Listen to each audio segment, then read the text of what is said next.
what is the state of ransomware at the moment? Do you think it's gone down, stayed up, stayed the same in the age of COVID-19 and people, being in decentralized locations and working from home and things like that? Has that made people more or less susceptible, do you think? Or So I know, unfortunately, it's gone up to an extreme level.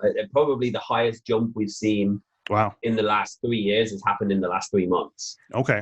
And that stems from various things. One is the perimeter is now gone, whereas the perimeter was nearly gone before, but the people who were outside of the perimeter tended to be more technical savvy sales guys who use laptops and used to dealing with technology and the threats. And now we've taken call centers outside of the perimeter. We've taken the people who are paid lower salaries outside of the perimeter, so they've lost all of their perimeter security. And we've seen massive amounts of increase in things coming through, but more importantly, things being executed.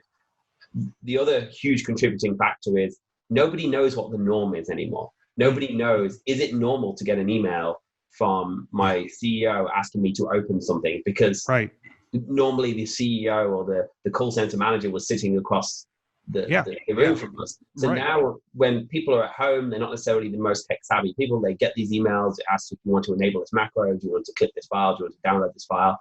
Oh, you need to update Adobe to get access to this site. Oh, I'm clicking update Adobe and it's not actually Adobe. Right. And we're seeing more and more people get tricked into doing things that they wouldn't traditionally do. In addition to that, we're also seeing more and more of those good applications used. And the latest example, of course, is VirtualBox, where people are sending out portable virtual boxes, which aren't malware, so to speak. And when a user opens those boxes, virtual boxes, which is the application is signed by Oracle, it's a legitimate application, it opens and it spins up a malicious virtual machine inside your environment. And we're seeing a whole load of new attack vectors that are coming in terms of people using those legitimate applications and then being able to bypass things, because we're on a Zoom conversation now. If I send you a link over Zoom, we've just bypassed all our corporate security. Right. Yeah. Now, sort of tell me a little more about that virtual box. I don't really know, like what sort of people would what sort of, people within the company would be getting something like that they'd have to open up and then, make themselves potentially vulnerable. So, and it's not specifically targeted at individuals. That obviously the people who aren't used to, who are less technical savvy are more vulnerable. But the way we've seen it come in is a few different ways. We've seen the traditional click on this link, you need to update your browser. Somebody clicks on the link, it downloads a file, they open it, and it runs an exe, it spins up a virtual box in the background. The most common one is what that will do is it will actually map your personal files, your folders, to the virtual box. So then when it opens, it's able to encrypt those files from inside the virtual box. Wow. Of course, your antivirus doesn't see what's inside the virtual box. So that makes it more difficult for it to detect what's happening. Basically kidnapped it to a third location or something.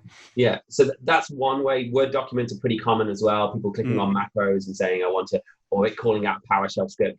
And the user doesn't know anything. They've opened a Word document. They said, oh, you need to click enable macros.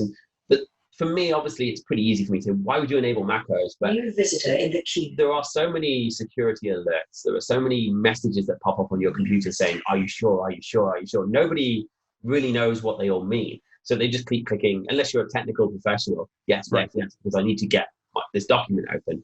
And the user opens that document, they enable the macro, and then it will go off in the background. It will download it silently. The obvious ones are when they do launch the virtual box with immediate malware. The other one, which we're seeing more common inside the network, which is a little bit more terrifying, is where it doesn't go and encrypt your files. What it does is it will spin up that virtual box, and it's not limited to virtual box. That's the biggest target at the moment, but any kind of virtual machine, they now have a machine running inside your perimeter.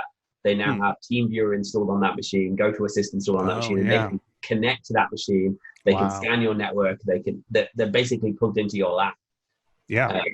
And it's becoming this month's flavor of attack. I mean, next month it'll be something different, but this month it's virtual box and virtual machine.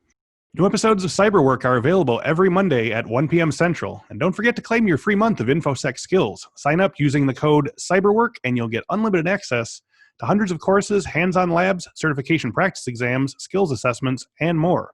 Use code CYBERWORK for Infosec skills.